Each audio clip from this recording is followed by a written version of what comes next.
ఆ కణాలలోనికి దేవుని వాక్యం వెళుతుంది. అంత పవర్ ఉందండి దేవుని వాక్యానికి. ఈ జాన్ బన్యలోనికి అలాగూ దేవుని వాక్యం తన అంతరంగంలోకి వెళ్ళిన తర్వాత తన పైన పనిచేస్తున్న సాతానుడు ప్రభావము, ఆ సాతానుడు శక్తుల యొక్క తలంపులన్నీ కూడా ఒక్కొక్కటి వదిలిపెట్టి వెళ్ళిపోయినాయి. అవి ఎప్పుడైతే వదిలిపెట్టి వెళ్ళిపోయినాయో దేవుని శక్తి జాన్ బన్యంలోనికి వచ్చేసింది.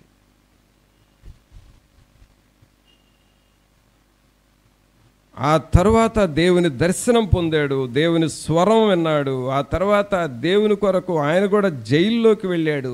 ఒక 12 సంవత్సరాలు జైల్లో శిక్ష అనుభవించాడు. ఆ జైల్లో ఉండి దేవుడిచ్చిన ప్రత్యక్షతలు రాస్తూ ఉన్నాడు. అదే ఒక బుక్కుగా మారిపోయింది, యాత్రికుని ప్రయాణం. మనకు బైబిల్ తర్వాత సెకండ్ బైబిల్ అనే పేరు వచ్చింది ఆ పుస్తకానికి. కారణము, మొదట దేవుని వాక్యాన్ని చదవటం ప్రారంభించాడు. ప్రభునంతులారా, నీ జీవితంలో ఈ వాక్యము చాలా శ్రేష్టమైనది, నీ కుటుంబంలో. అందుకనే దేవుని వాక్యాన్ని ఖచ్చితంగా చదవాలి. ఎర్లీ మార్నింగ్ నువ్వు మోకాళ్ళ మీద ఉండి బైబిల్ చదవాలి అంతే. నువ్వు ఏ పని చేసినా చేయకపోయినా, లేక ఏ పని చేయటానికైనా ముందు దేవుని వాక్యం చదవాలి. అదేం చేస్తుందో తెలుసా? 11వ వచనం చూడండి. నీ ఎదుట నేను పాపము చేయకుండునట్లు నా హృదయములో నీ వాక్యము ఉంచుకొని ఉన్నాను. చూసారా? వాక్యము నువ్వు చదువుతూ ఉంటే, వాక్యాన్ని ధ్యానం చేస్తుంటే నీ హృదయములో పాపం ఉండదు. ఇక నీ హృదయంలో ఇక ఏ పాపము ఉండదు. పాపము లేదు అంటే సాతానుడు పోయాడని అర్థం. పాపము ఉంది అనంటే సాతానుడు ఉండాడు అని అర్థం. వాక్యం నీ లోపలికి వస్తే ఇక ఏ పాపం ఉండదు. నీ నోటితో కూడా పాపం చేయలేవు. అందుకనే దావీదు గారు ఏమని పాడేవాడంటే, నీ వాక్యముతో నా హృదయమును నింపుకొందును దేవా, నీ వాక్యముతో నా హృదయమును నింపుకొందును దేవా, నే పాపము చేయకుండా, నే పాపము చేయకుండా నీ వాక్యముతో నా హృదయమును నింపుకొందును దేవా. చాలామంది బైబిల్కి ఏం చేస్తారంటే, ఒక మంచి ప్లేస్లో పెడతారు. ఇంట్లో ఒక విలువైన వస్తువు పెట్టే షెల్ఫ్ ఉంటుంది కదా, బైబిల్ని ఆ షెల్ఫ్లో పెడతారు. అదే ఇల్లు ఊడుస్తూ ఉన్న చీపురు ఉంది కదా, దాని ప్లేస్ వేరుగా ఉంటుంది. కానీ బైబిల్ని చీపురు పెట్టే స్థలంలో ఎవరో పెట్టరు. వినండి మాట. నీ ఇంటి ఇల్లు ఊడ్చుకున్న చీపురుని పెడుతున్నావు చూడు, అక్కడ బైబిల్ని ఎవరో పెట్టరు. బైబిల్ మాత్రం మంచి స్థలంలో పెడతావు. షెల్ఫ్లో పెడతావు. లేకపోతే చూడగానే కనబడేటట్టు ఆ షెల్ఫ్కి మిర్రర్ ఉంటే ఆ మిర్రర్ లోపల పెడతావు. బైబిల్కి పెట్టే ప్లేస్ మంచిదే నువ్వు. కానీ హృదయంలో బైబిల్ ఎక్కడ ఉంటుందో తెలుసా? చీపురు పెట్టిన స్థలంలో ఉంది నీ హృదయంలో. అంటే ఊడ్చుకొని పారేస్తాం కదా, అది మూలం పెట్టేస్తాం. మరలా ఆ చీపురు ఎప్పుడు అవసరం అంటే ఓడ్చడానికి అవసరమైనప్పుడు అవసరం. అలాగే బైబిల్ని కూడా అవసరానికి వాడుకుంటావు. భయం వేస్తే కాసేపు బైబిల్ చదువుతావు, ఏదన్నా రోగం వస్తే బైబిల్ చదువుతావు, ఏదన్నా ఆపద వస్తే బైబిల్ చదువుతావు, తర్వాత తీసి పక్కన పెట్టేస్తావు, ఆ తర్వాత బైబిల్ చదవవు నువ్వు. అంటే ఇంటిలో మాత్రం మంచి ప్లేస్లో ఉంది బైబిల్, నీ హృదయంలో మాత్రం లాస్ట్ ప్లేస్లో ఉంది బైబిల్. ఆల్మోస్ట్ చీపురు పెట్టే స్థలంలో ఉంది. కానీ నువ్వు దేవుని వాక్యాన్ని ఏం చేయాలి? దేవుని వాక్యాన్ని నువ్వు లోపల పెట్టుకుంటే, నీ అంతరంగంలో పెడితే, నీ వాక్యమే నాకు కావాలి, నీ వాక్యమే నా ఆధారమని నువ్వు వాక్యాన్ని అనుసరిస్తూ నడుస్తూ ఉంటే ఏ పాపము మన హృదయంలోనికి రాదు, ఏ పాపపు జాడలు మన హృదయంలో ఉండవు. దావీదు గారు 133వ వచనంలో ఏమని అడుగుతున్నాడో చూడండి దేవుణ్ణి. 133వ వచనంలో దేవుని ఏమని అడిగాడు చెప్పండి, చదవండి. నీ వాక్యమును బట్టి నా అడుగులు స్థిరపరచుము, ఏ పాపమును నన్ను ఏలనీయకము. చూసారా, వాక్యము నీ అడుగుల్ని స్థిరపరుస్తుంది, అంటే నీ లైఫ్ని సెటిల్ చేస్తుంది వాక్యం. నీ వాక్యం అంటే నువ్వెక్కడ ఉండాలో వాక్యం చెబుతుంది, నీ కుటుంబాన్ని ఎలా కట్టుకోవాలో దేవుని వాక్యం చెబుతుంది, నీ పిల్లలు ఎలాగూ సెటిల్ అవ్వాలో దేవుని వాక్యం చెబుతుంది, నీవు నీ కుటుంబము ఎలాగూ ఆశీర్వదించబడాలో వాక్యం చెబుతుంది, నిన్ను స్థిరపరుస్తుంది. అనగా వాక్యము, the word of God has power to settle your life. నీ లైఫ్ని సెటిల్ చేసే పవర్ దేవుని వాక్యంలో ఉంది.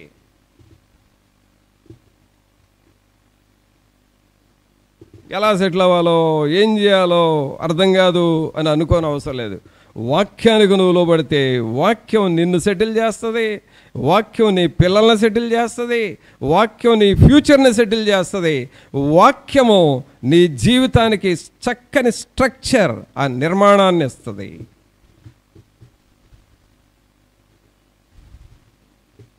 అందుకే దేవుని వాక్యాన్ని మనకు ప్రాముఖ్యత ఇవ్వాలి. భక్తులైన వారు దేవుని వాక్యానికి అంత ప్రాముఖ్యత ఇచ్చారు. 130వ వచనంలో కూడా ఏమంటున్నాడు దావీదు గారు? 130, నీ వాక్యములు వెల్లడి అగుట తోడనే వెలుగు కలుగును, అవి తెలివి లేని వారికి తెలివి కలిగించును. అందరి మాట చదవండి, పెద్దగా చెప్పండి. నీ వాక్యములు వెల్లడి అగుట తోడనే వెలుగు కలుగును, అవి తెలివి లేని వారికి తెలివి కలిగించును. అంటే నీకు తెలివితేటలు నేర్పుతుంది వాక్యం. దేవుని వాక్యం నీకు తెలివితేటలు నేర్పుతుంది. నీ లైఫ్ను గురించి ఒక అండర్స్టాండింగ్ ఇస్తుందండి వాక్యం. నీ ఫ్యామిలీని గురించి ఒక అండర్స్టాండింగ్లోకి తీసుకువెళుతుంది వాక్యం. నీకు ఏదైనా శోధనలు వస్తే ఆ శోధనలో నువ్వు ఏం చేయాలో ఒక అండర్స్టాండింగ్ ఇచ్చేది దేవుని వాక్యం. అందుకనే దావీదు గారు అంటున్నాడు, అవి తెలివి లేని వారికి తెలివి కలిగించు. ఒకసారి ఈ మాట అందెవరు చెప్పండి? ఈ మాట ఎవరు? 130 వచనం మరలా చదవండి. నీ వాక్యములు వెల్లడి అవుట తోడనే వెలుగు కలుగును, అవి తెలివి లేని వారికి తెలివి కలిగించును. ఎవరు ఈ మాట చెప్పింది? ఎవరు? దావీదు గారు కదా, దావీదు గారు. సరే, ఇప్పుడు దావీదుని 2 రకాలుగా చూద్దాం. దావీదు మొట్టమొదట చేసిన పని ఏంటి? మొట్టమొదట ఆయన ప్రొఫెషన్ ఏంటి? గొర్రెల్ని కాచుకునేవాడు. ఓకేనా? గొర్రెల్ని కాచుకునేవాడు. ఆ తర్వాత ఆయన ఏమన్నా స్కూల్ ఎడ్యుకేషన్ చేశాడా? ఉందా బైబిల్లో? స్కూల్ ఎడ్యుకేషన్ లేదు. పోనీ డైరెక్ట్గా స్కూల్ మానేసి నాకు 30 సంవత్సరాలు వచ్చినాయి బాబు ఇంకేంటి స్కూల్ అని డైరెక్ట్గా కాలేజీలో ఏమైనా చేరాడా? ఎవరు చేర్చుకోరుగా, అలాంటి కాలేజీలు ఏమి లేవు కదా, కాలేజీ లేదు. యూనివర్సిటీ చదువు ఏమైనా చదివాడా? లేదు. సరే, స్కూల్ ఎడ్యుకేషన్ లేదు, కాలేజ్ ఎడ్యుకేషన్ లేదు, యూనివర్సిటీ ఎడ్యుకేషన్ లేదు. పోనీ ఒక గురువు గారి దగ్గరికి వెళ్ళి ఒక మంచి విద్యను నేర్పే గురువు దగ్గర ఏమన్నా నేర్చుకున్నాడా అని ఆలోచన చేస్తే అలాంటిది కూడా ఏమీ లేదు. అంటే దావీదుకి స్కూల్ ఎడ్యుకేషన్ లేదు, కాలేజ్ ఎడ్యుకేషన్ లేదు, యూనివర్సిటీ ఎడ్యుకేషన్ లేదు, ఒక గురువు దగ్గర నేర్చుకున్నది కూడా లేదు. ఆయన ఏం చేసేవాడు? గొర్రెల కాపరి. తర్వాత ఏమయ్యాడు? రాజు అయ్యాడు. ఇప్పుడు చూడండి, గొర్రెల కాపరికి ఉన్న జ్ఞానం లేక తెలివి రాజ్యాన్ని పరిపాలించడానికి సరిపోతుందా? ఆ నాలెడ్జ్ కానీ, ఆ క్లవర్నెస్ కానీ, ఆ డెసిషన్ మేకింగ్, ఒక నిర్ణయం తీసుకోవటం కానీ, గొర్రెలను కాసేటప్పుడున్న తెలివి రాజ్యాన్ని పరిపాలించడానికి ఎట్టి పరిస్థితుల్లో చాలదు. మరి అంత తెలివి ఈయనకి ఎక్కడి నుంచి వచ్చిందంటారు? అది అందుకు రాశాడు, అది తెలివి లేని వారికి తెలివి కలిగించు. అది ఎవరో గూర్చి కాదు, ఆయన గూర్చే రాసుకున్నాడు. నాదేముంది, నేను తెలివి తక్కువని, గొర్రెలను గాయటం తప్ప నాకేం తెలీదు, నేను తెలివి లేనివాడిని. కానీ రాజ్యాన్ని పరిపాలించే తెలివి, సైన్యాన్ని నడిపించే తెలివి, అలాగే యుద్ధాలు చేసే తెలివి, దేశాన్ని స్వతంత్రించుకునే తెలివి, ఇదంతా దేవుడిచ్చిన తెలివే. అందుకనే వాక్యము అవి తెలివి లేని వారికి తెలివి కలిగించును. ప్రియరా, వాక్యాన్ని మనం చాలా విలువగా చూసుకోవాలి. బైబిల్ మన చేతిలో ఉంది, కానీ నువ్వు బైబిల్ని చదివితేనే నీకు తెలివి పెరుగుతుంది, నీకు జ్ఞానం వస్తుంది, పరలోకాన్ని గూర్చిన ఆలోచనలు నీకు వస్తాయి. తర్వాత చూడండి, దేవుని వాక్యము నీకేం చేస్తుంది అని అంటే, కీర్తన గ్రంథంలోనే చదువుదాము. 107వ కీర్తన తీయండి. 107వ కీర్తన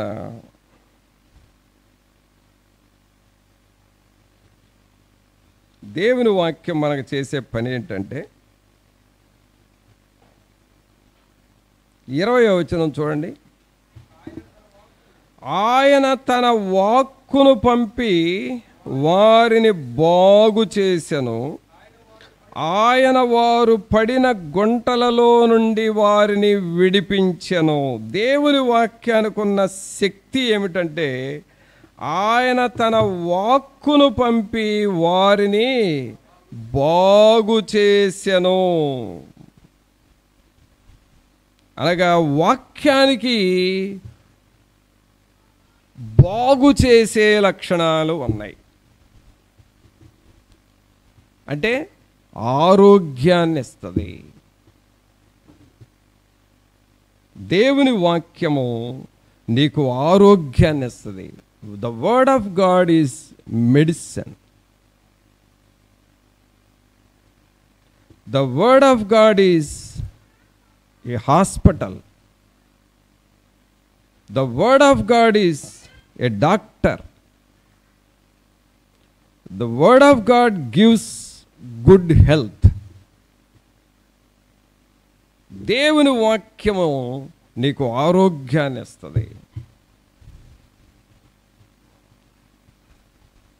ఇందాక నేను చెప్పాను చూడండి, కెనెత్ ఈ హెగెన్ అనే దైవజనుడికి, సరే గుండెపోటు వస్తుంది, నువ్వు చనిపోతావని సాతానుడు చెప్పింది, అదొకటి, దాన్ని జయించాడు. అంతకుముందు 19 సంవత్సరాలకే ఒక వ్యాధి వచ్చిందంట ఆయనకి.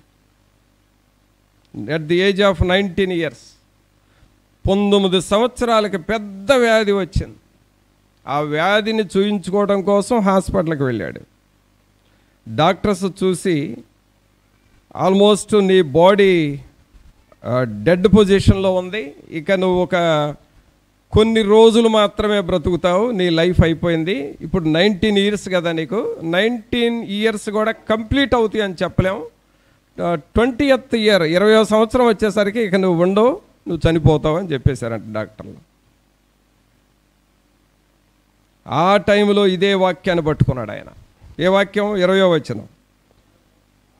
ఆయన తన వాక్కును పంపి వారిని బాగు చేశాను, ఆయన వారు పడిన గుంటలలో నుండి వారిని విడిపించెను. ప్రభా, నీ వాక్యం నన్ను బాగు చేస్తుంది కదా, నీ వాక్యం నా జబ్బు తీసేస్తుంది కదా, నీ వాక్యం నా రోగాన్ని తీసేస్తుంది కదా అని ప్రార్థన చేయగా ఆయనకు ఆ రోగం తగ్గిపోతా వచ్చింది. లేదా దేవుని వాక్యం అంటే అర్థం ఏంటంటే నీ రోగాలను తగ్గిస్తుంది దేవుని వాక్యం. నమ్మండి, మీరు వాక్యాన్ని నమ్మండి. ఈ వాక్యము ద్వారా నా రోగం పోవునుగాక, ఈ వాక్యము ద్వారా నాకు స్వస్థత వచ్చునుగాక అని చెబుతూ ఉండండి. నీ బాడీలో వాక్య సంబంధమైన యాంటీబయాటిక్స్ పెరిగి నీ రోగం తగ్గిపోయేటట్టు చేస్తాడు. అంత పవర్ ఉంది దేవుని వాక్యంలో.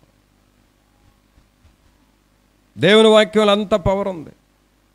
ఒకవేళ నీలో లాంగ్ టైం ఉండే డిసీజెస్ అలాంటిది ఏదైనా ఉన్నా సరే, వాక్యాన్ని నువ్వు ధ్యానం చేస్తావంటే వాటిని కూడా దేవుడు మార్చేస్తాడు, తీసేస్తాడు.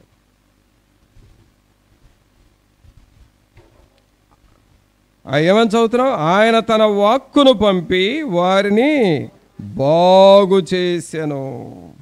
ఆయన తన వాక్కును పంపి బాగు చేశాను.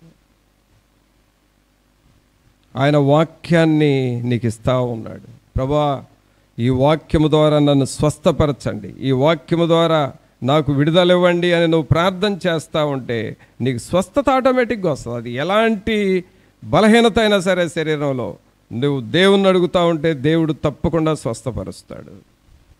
అందుకే నువ్వు వాక్యాన్ని ఎప్పుడు ధ్యానం చేయాలి. ఇప్పుడు విషయం ఏంటంటే, అందరూ ఒకసారి చప్పట్లు కొట్టండి. ఇప్పుడు నేను ఒక చిన్న పని చేయబోతున్నాను. అదేంటంటే, మీ పైన ఫ్యాన్లు ఉన్నాయి కదా, ఫ్యాన్లు ఉన్నాయి, ప్రతి రూమ్లో ఫ్యాన్లు ఉన్నాయి. దేవుడు మనకి ఎక్కడ చూసినా ఫ్యాన్లు ఇచ్చాడు ఇక్కడ. ఇప్పుడు ఈ ఫ్యాన్లన్నీ ఆపించబోతున్నా.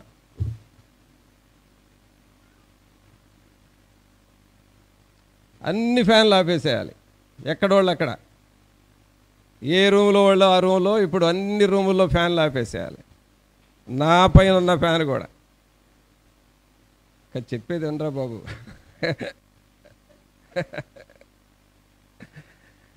ఇక్కడ చాలా ఫాస్ట్గా ఉన్నారండి జనాలు. ఇప్పుడు చూడండి, ఈ ఫ్యాన్ లేకపోతే ఒక 5 నిమిషాల్లో మీలో సణుగుడు బయలుదేరిద్ది. అబ్బా ఏంది తిరిగే ఫ్యాన్లు లేకుండా పోయినాయి, అసలు ఫ్యాన్ లేకపోతే ఎట్లా ఉండాలి, ఫ్యాన్ లేకపోతే ఎలా బ్రతకాలి, ఫ్యాన్ లేకపోతే ఏంటి మన పరిస్థితి అని. ఫ్యాన్ లేకపోతే ఉండలేరు. కానీ ఇప్పుడు మన పరిస్థితి ఏమైందంటే ఫ్యాన్ లేకుండా ఉండలేము, కానీ వాక్యం లేకుండా మాత్రం బ్రతుకుతున్నాం మనం. ఇప్పుడు వేసుకోండి ఫ్యాన్లు. ఫ్యాన్ లేకుండా అయితే ఉండలేము, కానీ వాక్యం లేకుండా ఎంతకాలమైనా ఉండగలం. ఏమి లేకుండా, వాక్యం చదవకుండా, పాటలు పాడకుండా, ప్రార్థన చేయకుండా, లేకపోతే డైలీ మెసేజ్ చదవకుండా వారమంతా ఉండగలం, ఎన్ని రోజులైనా ఉండగలం, కానీ ఫ్యాన్ లేకుండా మాత్రం ఉండలేము.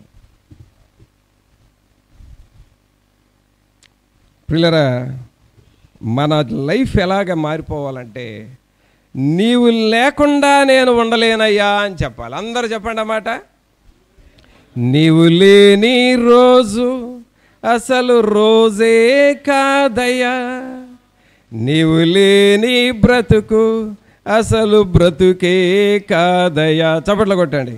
నీవు లేని రోజు అసలు రోజే కాదయ్యా, నీవు లేని బ్రతుకు అసలు బ్రతుకే కాదయ్యా, నీవే లేకపోతే నేనసలే లేనయ్యా, నీవే లేకపోతే నేనసలే లేనయ్యా. యేసయ్యా యేసయ్యా హల్లెలూయా హల్లెలూయా. యేసయ్యా యేసయ్యా యేసయ్యా. హల్లెలూయా హల్లెలూయా. నీవు లేని రోజు అసలు రోజే కాదయా, నీవు లేని బ్రతుకు అసలు బ్రతుకే కాదయా. అలాంటి స్థాయికి రావాలి ప్రియరా. మనం వాక్యము చదవని రోజు నీ జీవితంలో ఉండకూడదు. ఆమేన్. వాక్యము చదవకుండా మర్చిపోయిన రోజు ఒక్కటి కూడా నీ జీవితంలో ఉండకూడదు. ఆమేన్. ఎప్పుడైతే ఆయన వాక్యం మీద ఆధారపడతామో నీకు ఆరోగ్యం వస్తుంది, బాధలలో నెమ్మది వస్తుంది, నీకు తెలివి వస్తుంది, నీకు దీర్ఘాయుష్ వస్తుంది, నీకు జ్ఞానము వస్తుంది. అలాగే దేవుని వాక్యము ద్వారా నీ హృదయములో సంతోషము ఆనందం వస్తుంది. అంతేకాదు వాక్యము మన దగ్గర ఉన్నప్పుడు మనం వర్ధిల్లుతాము. ఒక వ్యక్తి వర్ధిల్లాలి అనంటే దేవుని వాక్యం ఉండాలి. యోసేపును గురించి మనం చూస్తే, యోసేపు ఐగుప్తు దేశంలో అక్కడ ఉన్న అందరికీ ధాన్యము పంచేవాడుగా మారాడు, ధాన్యము అందరికీ ఇచ్చేవాడుగా మారాడు, అంతగా వర్ధిల్లాడు. కారణం ఏంటో తెలుసా? దేవుని వాక్యము యోసేపులో ఉన్నది. చివరిగా వాక్యాన్ని చూసి ముగించుకుందాం. యెహోషువ గ్రంథం తీయండి. యెహోషువ గ్రంథము 1వ అధ్యాయము. యెహోషువ గ్రంథము 1వ అధ్యాయము 8వ వచనం చదవండి. 8.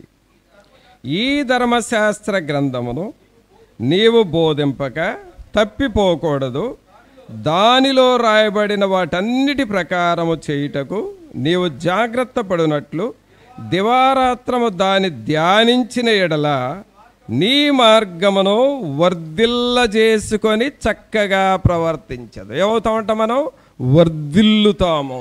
అందరి మాట చెప్పండి. దేవుని వాక్యమును ధ్యానము చేస్తే మనము వర్ధిల్లుతాము. ఆమేన్. మనం డెవలప్ కావాలి అనంటే నువ్వు వాక్యాన్ని పాటించాలి, వాక్యాన్ని పఠించాలి, వాక్యాన్ని పాటించాలి. అప్పుడు నీ డెవలప్మెంట్ ఉంటుంది. మరి అలాగూ మనం దేవుని వాక్యానికి ప్రాముఖ్యత ఇద్దామా? ప్రార్థన చేసుకుందాం. ఒక నిమిషం అందరం తలలు వంచి, పరిశుద్ధాత్మ దేవుని, అవును ప్రభా, నా జీవితంలో నా మార్గము వర్ధిల్లాలి అనంటే, నా జీవితం వర్ధిల్లాలి అనంటే మీ వాక్యము కావాలి ప్రభా. మీ వాక్యానికి నేను అంత ప్రాముఖ్యత ఇవ్వాలి ప్రభా. నేను ప్రతిరోజు దేవుని వాక్యాన్ని చదవాలి. ఎవరికి వాళ్ళము, మా ఇంటిలో ఎంతమంది ఉంటే అంతమంది మీ బైబిల్ చదవాలి ప్రభా. ఆ గ్రహింపు మాకు ఇవ్వండి అని ప్రభువుని అడుగుదాం. ఒక్క నిమిషం అందరూ ప్రార్థన చేయండి పిల్లరా. ప్రతి ఒక్కరూ నీ డ్యూటీస్ కోసం బిజీగా బైబిల్ చదవకుండా వెళుతున్నావేమో. నువ్వు తప్పు చేస్తున్నావు, నువ్వు చాలా రాంగ్ చేస్తున్నావు. నువ్వు ఆ రాంగ్ ఎక్కడ నువ్వు పొరపాటు చేస్తున్నావు, దాన్ని కరెక్షన్ చేసుకోవాలి. ఏది ఏమైనా నేను దేవుని వాక్యం చదవకుండా నా డ్యూటీకి కూడా వెళ్ళను ప్రభువా. వాక్యానికి నేను ప్రాముఖ్యత ఇస్తాను, దేవుని వాక్యాన్ని చదువుతాను అని ఒక తీర్మానం చేసుకుంటావా? పరిశుద్ధుడైన మా ప్రభువా, మీకు స్తోత్రాలు వందనాలు చెల్లిస్తూ ఉన్నాము. మహోన్నతుడా మా ప్రభువా, ఈ లోకములో ఈ ఫ్యాన్లు లేక ఏసీలు లేక ఇలాగూ కొన్ని సుఖ సౌఖ్యాలకు మేము అలవాటు పడి ఉన్నాము. అవి లేకుండా ఉండలేమనే ఫీలింగ్తో మేము బ్రతుకుతున్నాము. కానీ అది ముఖ్యం కాదు. వాక్యము లేకుండా మేము ఉండలేమనే స్థాయిలోకి మేము వెళితేనే మేము అన్ని విషయాల్లో వర్ధిల్లుతాము ప్రభువా. కావున నాయన, దేవుని వాక్యమును మేము పఠించేవారిగా, దేవుని వాక్యమును మేము పాటించువారిగా చేయండి ప్రభువా. ఈ ప్రియులను మీరు దర్శించండి, వీరి ఆత్మలు వర్ధిల్లునట్లుగా చేయండి. వీరి కుటుంబాలు వర్ధిల్లునట్లుగా చేయండి.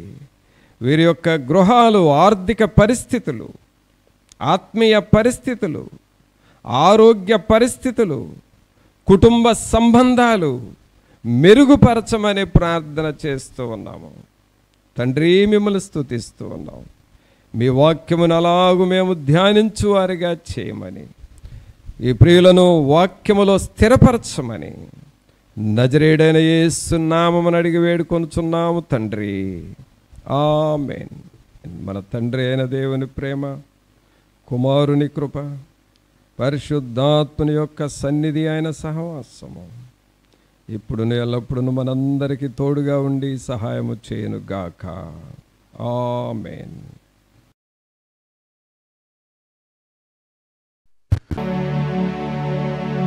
దీవించవే సమృద్ధిగా, నీ సాక్షిగా కొనసాగమని,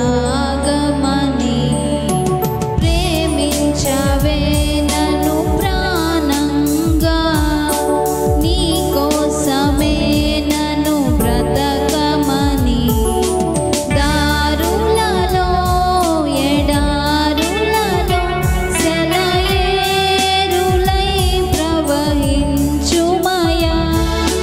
చీకటిలో కారు చీకటిలో అగ్ని స్తంభమై నన్ను నడుపుమయా, దీవించవే సమృద్ధిగా, నీ సాక్షిగా కొనసాగమని,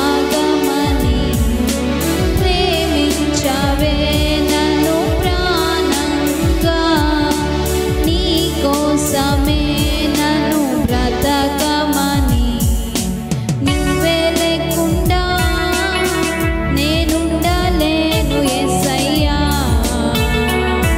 నీ ప్రేమే లేకుండా జీవించలేను నేనయ్యా, నా ఒంటరి పయనంలో నా జంటగా నిలిచావే, నే నడిచే దారుల్లో నా తోడయ్యున్నావే, నా ఒంటరి పయనంలో నా జంటగా నిలిచావే, నే నడిచే దారుల్లో నా తోడయ్యున్నావే, ఊహలలో నా ఊసులలో నా ధ్యాస బాసవైనావే, శుద్ధతలో పరిశుద్ధతలో నీను పోలి నన్నిలా సాగమని, దీవించవే సమృద్ధిగా, నీ సాక్షిగా కొనసాగమని, ప్రేమించవే నన్ను ప్రాణంగా, నీ కోసమే నన్ను బ్రతకమని, కొలతే లేదయ్యా నీ జాలి నాపై యేసయ్యా, కొరతే లేదయ్యా సమృద్ధి జీవం నీవయ్యా, నా కన్నీరంతా తుడిచావే కన్న తల్లిలా, కొదువంతా తీర్చావే కన్న తండ్రిలా, నా కన్నీరంతా తుడిచావే కన్న తల్లిలా, కొదువంతా